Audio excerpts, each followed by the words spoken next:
И в завершении выпуска о спорте. Калмыцкие каратисты завоевали призовые места на всероссийских состязаниях «Петербургская весна». Соревнования, проходившие в Санкт-Петербурге, собрали около 900 спортсменов из 29 регионов страны.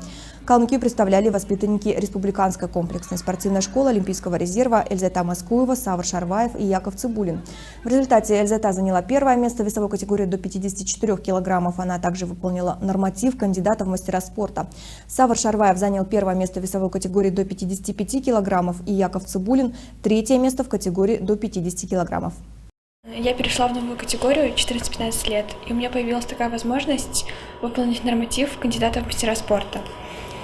Я волновалась, потому что был большой перерыв в соревнованиях, но я собралась, слушала тренера, и у меня все получилось. На питерские соревнования я ездила уже второй раз, и я хотела улучшить свои достижения. Но не получилось, потому что был большой отрывок времени между соревнованиями, больше 9 месяцев. Но я все-таки победил и взял третье место, и я доволен своим результатом. Я перед первым боем волновался, но смог собраться. Благодаря моему тренеру Манживу Ачиру Валентиновичу я смог победить.